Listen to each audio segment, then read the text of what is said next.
Coach Sandra, Compassionate Queen of Straight Talk, back for another interview. This is now interview 21. 21 weeks and counting from a recording studio, which is quite lovely.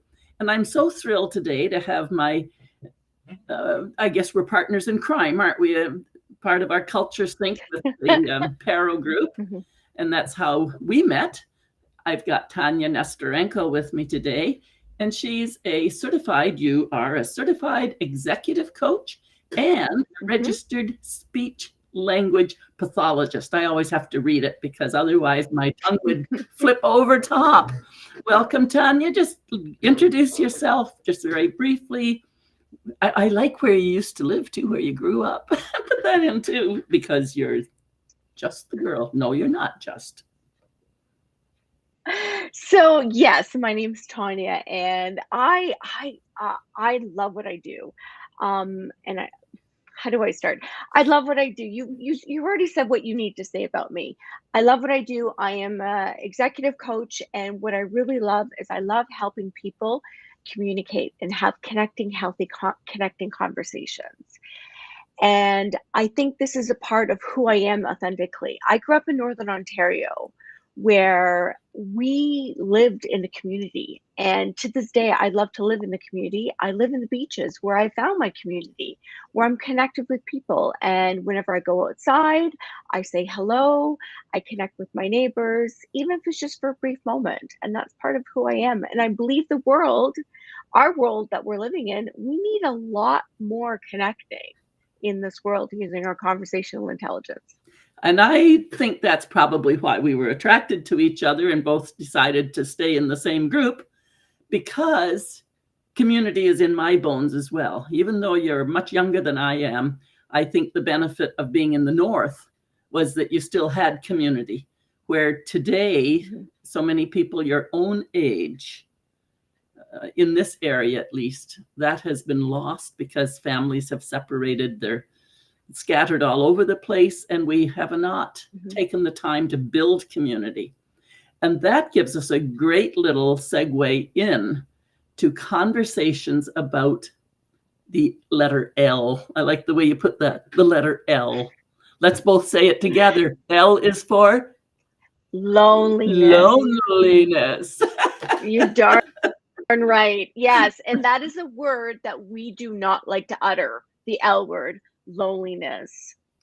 Did you know that more people will actually admit to being depressed before they'll admit to having feelings of loneliness?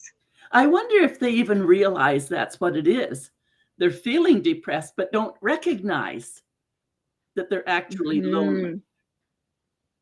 That's a great insight. And as I was doing my reading and literature on it, that's what I was actually concluding, is that we're actually deciding that, depression has now become a catch-all.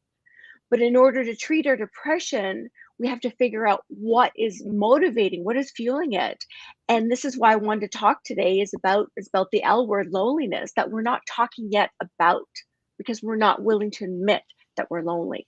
Well, it's interesting because I know I'm glancing back and forth to these notes a little bit and jumping around, but the scary stat is that the World Health Organization has now declared loneliness a global public health concern.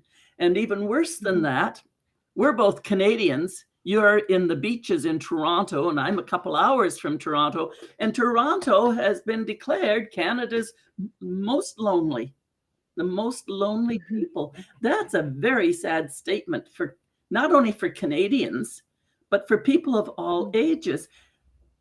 It's not only for the elderly, is it?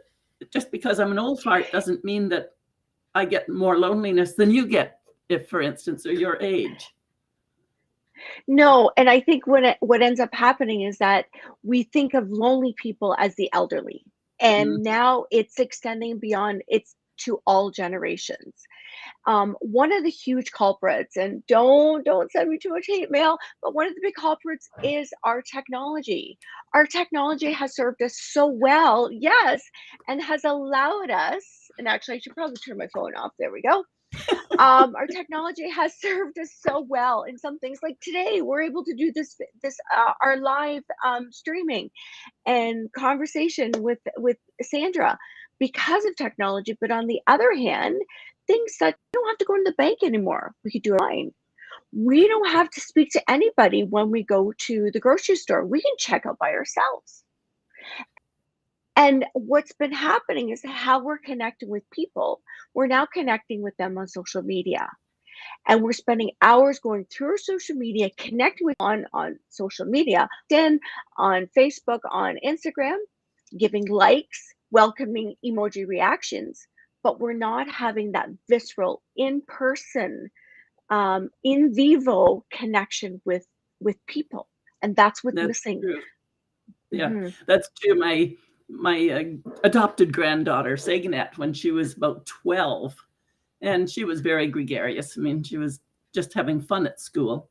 But the kids, the kids have these phones. We didn't need them when we were growing up, and we might say, oh, they need them for safety. Well, if you need it for safety, put just the emergency call on there and shut everything else down. That would be for safety. However, Mhm. Saganette Mhm. said, oh, but Grandma, you know what happens is that if they think they have to talk to anybody, even on a message on the phone, not they only want to do this because if they have to use Mhm. their voice, they're 11 and 12 years old and their hands are sweaty to think about having to speak. Now that is scary. And that would That have been 12 years ago. that It's awful. is very scary because that means because the way we are going to develop our conversational intelligence, and yes, Linda, I am CIQ certified. Are you also CIQ certified? High five if you are. Is that we have to have conversations. This isn't something developing our conversational skills isn't something we sit down and do at a desk. It's we have to practice. Oftentimes we know what we want to say, but there's an art and science to how we say it in order to have those connecting conversations. So if I, we're I, having I those read that. I read that when you sent it, the art and science. And I certainly agree with you as an art and science if we want to polish. But I think a lot of it was environment. We came from a community where the children were front and center. So we learned by example and we just spoke. So I'm curious. I guess I'm going to not agree to disagree here, but I think there's more to dig into on that. As to the art and science, the terminology almost scares me off when I think, well, we just talked. And I think the role models are going to be more important than thinking about it as an art and a science. What are your thoughts on that? I think of thank you for agreeing to disagree or agreeing to disagree. I don't this is Whatever. why we love each other, whatever we're doing. I love the fact we're double clicking, we're going a little bit deeper. Yes. So one of the things is that I look at having conversation skills, talking like a skill like any other skill. We develop it by doing it. So Sandra, can I ask you, do you sing? I absolutely sing from when I was You 5. are. Well, forever. Exactly. On stage when I was Exactly. Because 5.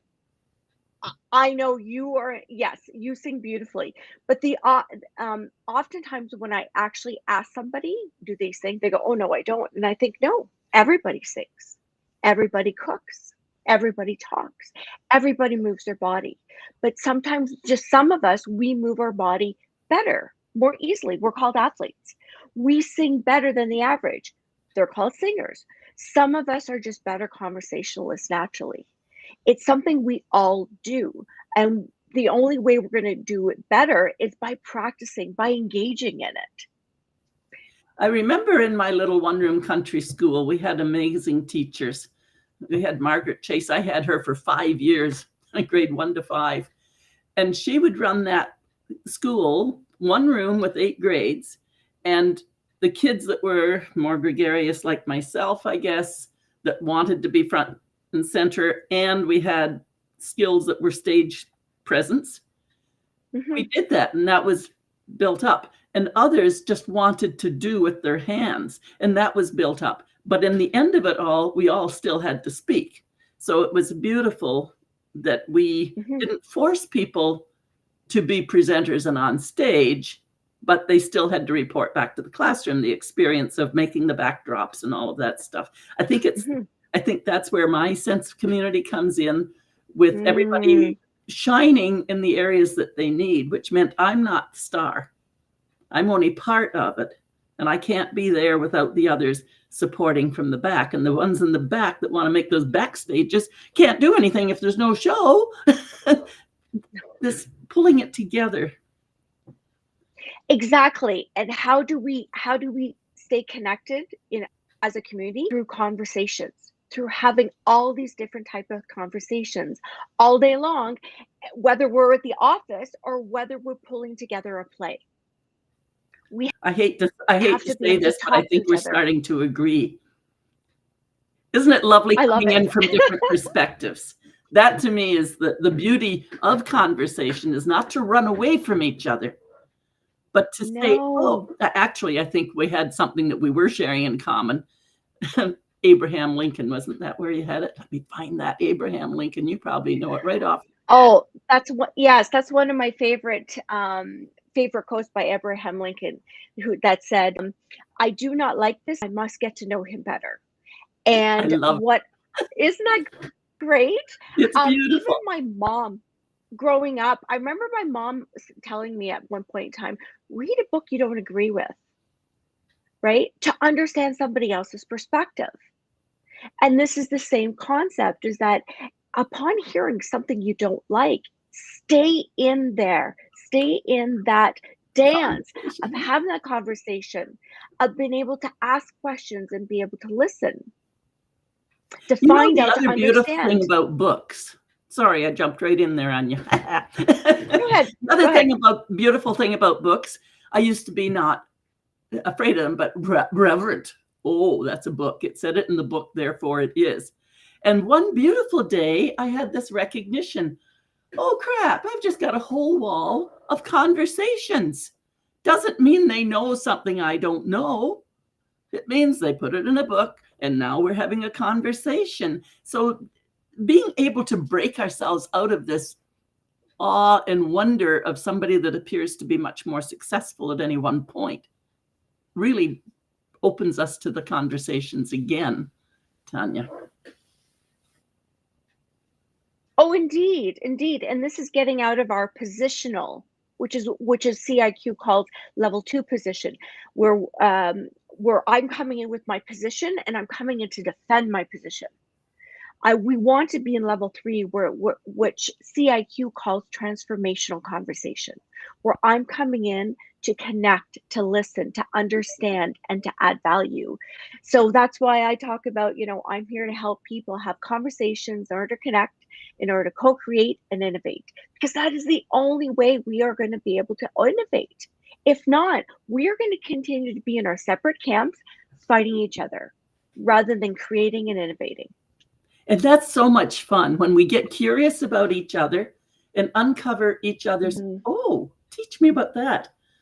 Tanya, what would you want to learn from me? And Sandra, what would you want to learn from Tanya? And it's the conversation that makes all the difference.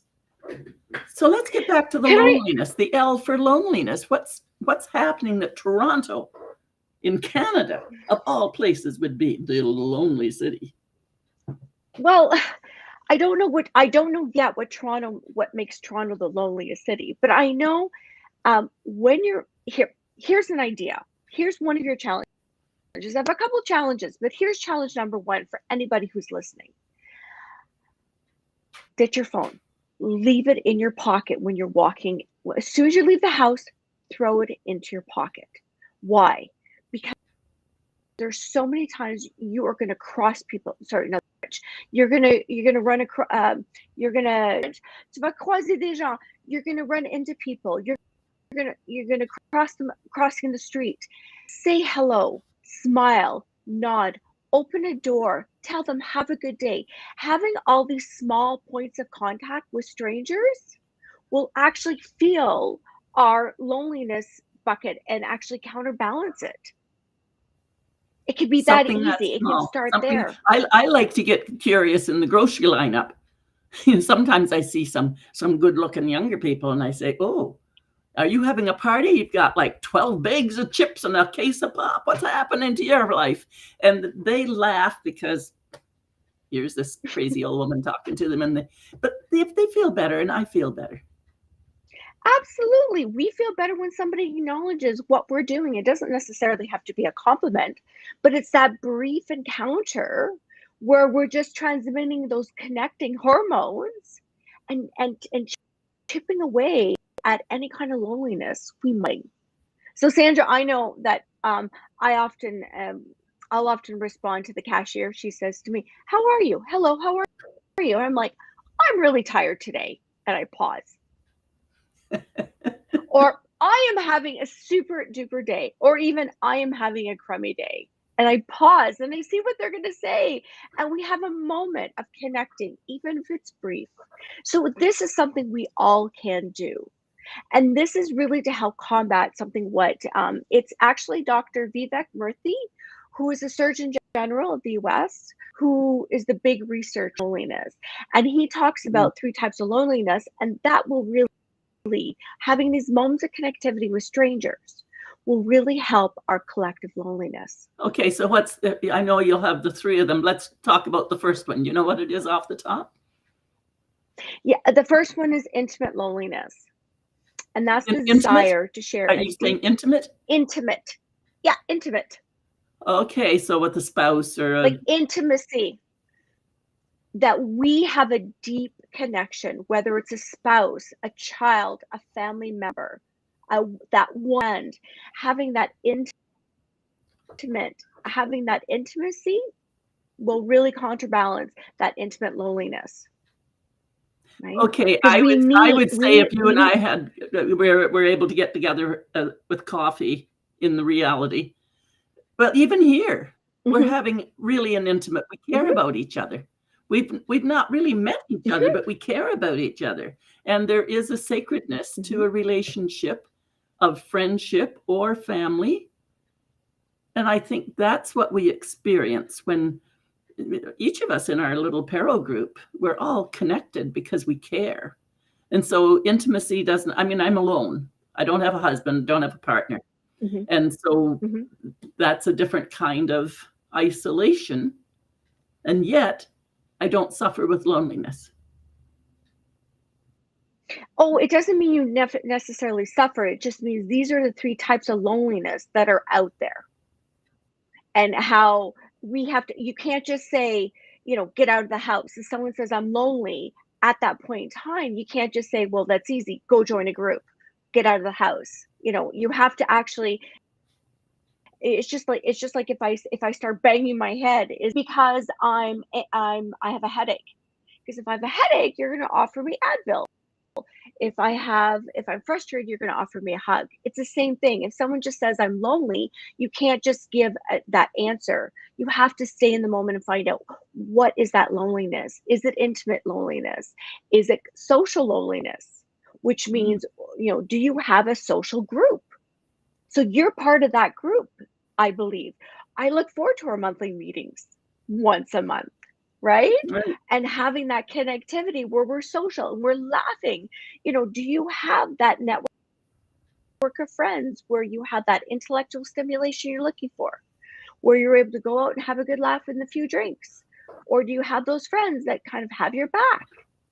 Right? You have those different networks. They're going to look completely different, but that we're all in need of that social network to combat that social loneliness,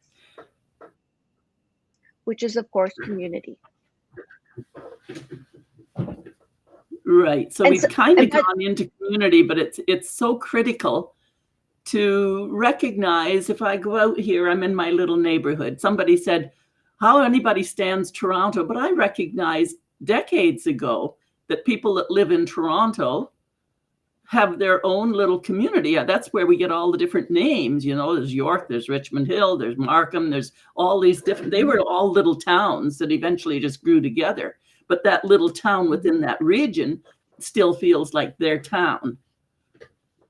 You're in the beaches. I'm going to give a shout out to Toronto. Okay, that I know we have been deemed the loneliest place in Canada. However, I'm going to give, here is a great example of a community act that combats collective loneliness, community loneliness. And that is, last night I had someone ring my doorbell. There were two young men, I'm assuming grade 11, grade 12-ish. So maybe 16, 17, 18. And they said, "Is this your phone? We found this phone at at at your driveway." And I said, "No, it's not." "Oh." And they said, "Would you like me to take it?" I can post on my, see if I can find out who it is. That would be great. What do I do? I post. This morning the phone rings. It's the wifey pops up. I answer the phone. "Oh my gosh, you have my husband's phone. This is wonderful." The husband comes and picks it up 15 minutes later. So that, all those touch points, knowing that I'm in a community where there's a psychological safety there. That's why once upon a time we came together to live in a community, because all by myself combating that saber-tooth tiger was impossible. Us as a community, knowing we have that psychological safety, it's like, bring it on, tiger. We're here because we've got each other's backs. You might be dinner. Anyways, so shout out to Toronto, to the beaches community. How fabulous that, that was an act, a collective act that really actually counterbalances collective loneliness. And also a beautiful crossover. You've got two young fellows coming, picked up the phone and cared instead of running with it. Cared, came to offer it to you. So now we've got the young generation coming to the mid generation, and you're going out and using technology, which is right there for us, to make connections. That is the flow that we're needing to look for. When I think about loneliness as well, and I know it's not only the elderly, I'm sure it's the homeless, I'm sure it's the poverty. It doesn't matter what situation we're in, if we could help people shift their mind.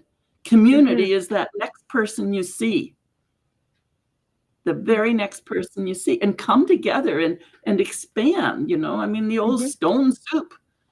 If you have not much, come together in community, everybody throw in an ingredient, have a potluck soup, it doesn't matter. But somehow or other in our society, the role models aren't there anymore, which is a shame. People have forgotten, and they're chasing the next dollar, they're chasing the next success, or they're in the cups, whichever one. And somewhere we have to get that BS over here to the center, just reality, and let some of our wisdom take root. Or what I'm finding is that people are feeling lonely, they don't know it, and the one way they're kind of taking up space and trying to connect, which is not a great way, is that they're coming out with their position and they're defending their position. And I see this on Twitter, and this is one of the reasons why I'm not on Twitter. Sorry, I am on Twitter. I look at it, but I don't engage. I'm finding that that's just what's happening, is that people are just coming out. This is my position. No, this is my position. And they just go to war. Oh, that was and so people are connecting. You have to explain that, because I think now you've got the terminology. You said that we're flocking. Flocking. When I think of flocks, I think of those seagulls. Exactly. That's exactly. Oh my gosh, I could just feel the anxiety as you do that, because exactly that's what happens, is that if I feel I'm wronged, or if I feel this is my position, this is how I think, I am right, and I'm going to prove I'm right, I'm going to put myself out there, I'm going to put my statement out there, I'm going to put my point of view out there, and I'm going to gather my flock. And that's my goal. My goal, in order to take up space and to feel connected, is to have people saying, yes, you're right. Yes, you're right. Get all those keyboard warriors back on and telling me that I'm right, and I'm gathering my flock on social media. And there we go. Now that I have my flock who all telling me that I'm correct, I must be correct. So everybody else, bull. We're both into the power of words. We both recognize just how powerful the right words are.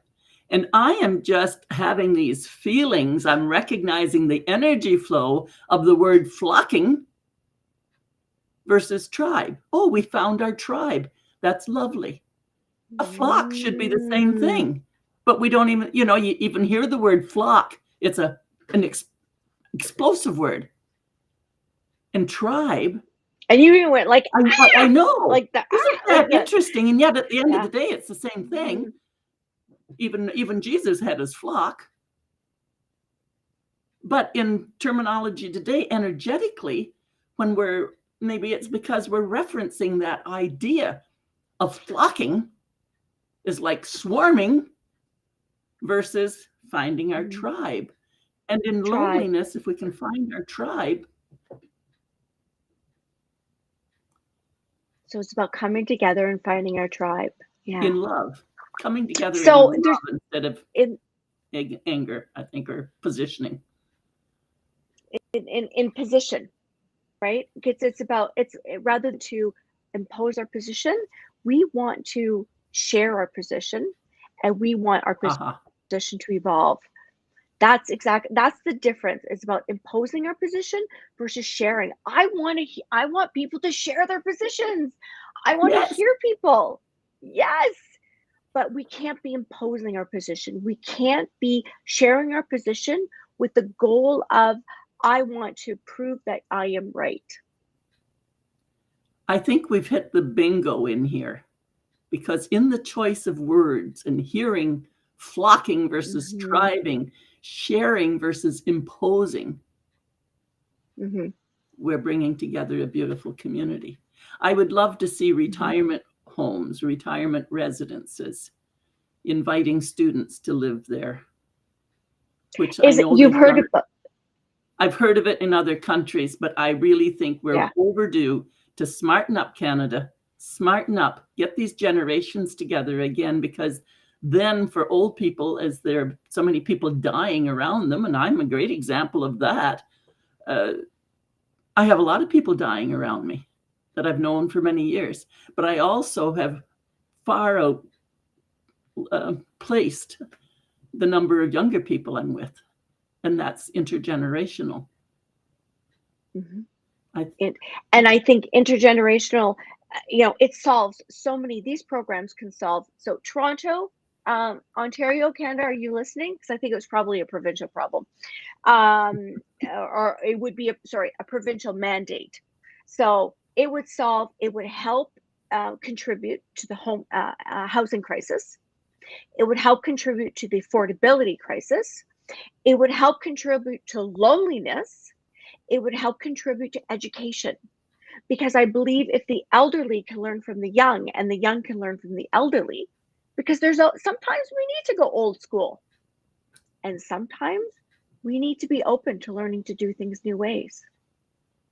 So, and that's where I want to continue. We need to be having conversations in order to come up with these ideas and go for, no, this is what I want to do. This is what's right. This is what's wrong. I'm right. You're wrong. Are you Camp Tanya? Yeah, good. We talk. Are you not Camp Tanya? To the left, in the words of Beyonce. We don't want to be doing that. So you do that so beautifully. I'm going to let you do that a little bit more. To the left. So here I'm going to do a shout out, right?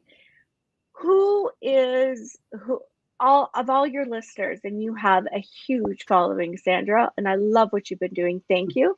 Who is up to the challenge of starting a non-for-profit where there's a pairing of students with elderly? There you go. Because there's so many students who need safe, clean, affordable housing, and there's so many elderly that need the income and the company. That sounds like it might be a culture sync idea to wrap around. You know what? It's something that we should. Oh my gosh! You're going to pull me into something else? You were the Sounds one great. brought it up. And this is the way we kibitz. This is the beauty of it. You've come up with the idea, and I've seen the intergenerational, to me, is the way to go. There's so much wisdom being wasted by people retiring early, or they're kicking people out of their jobs. Yes, we need to make room for the young people coming in, but the old people could beautifully go to 2 days a week. Cut in all those days, you're going to have half the pay. They're going to be there training all those new people you're bringing in, which are coming in at the lower pay. I mean, it can all balance out. We have to get over ourselves. Absolutely get over ourselves. So let's finish up with Abe Lincoln. I don't like that man very much. I think I have to get to know him better.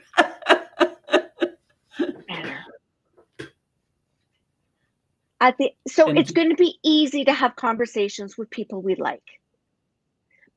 But it's going to be even more difficult to have conversations with people who we disagree with, who we don't like. And that's where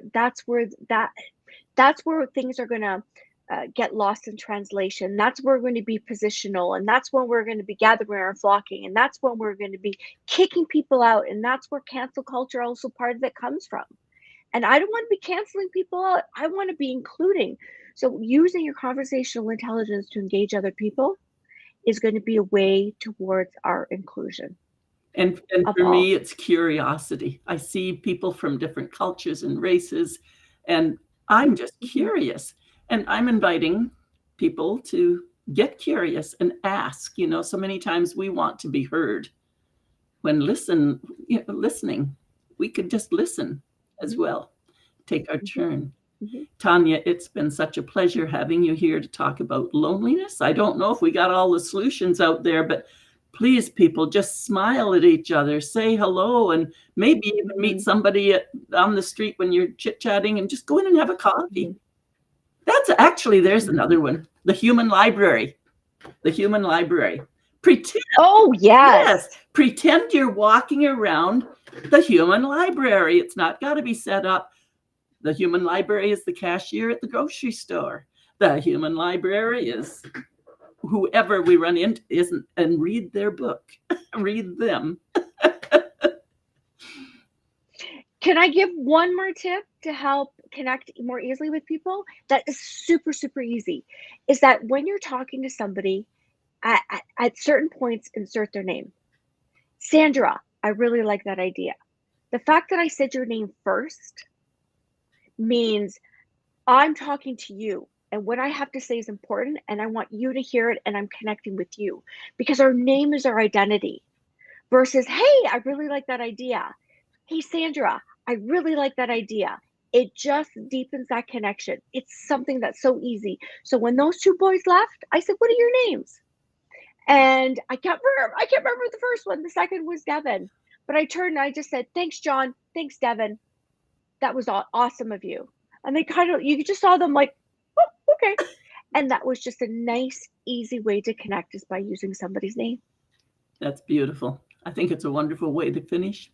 Thank you, everyone in Zoom land. I hope you've been inspired to help others who may be feeling lonely, and to help them get over the loneliness by you getting over any loneliness. Speak up. Thank you, Tanya. Thanks, Sandra. Thanks, Sandra.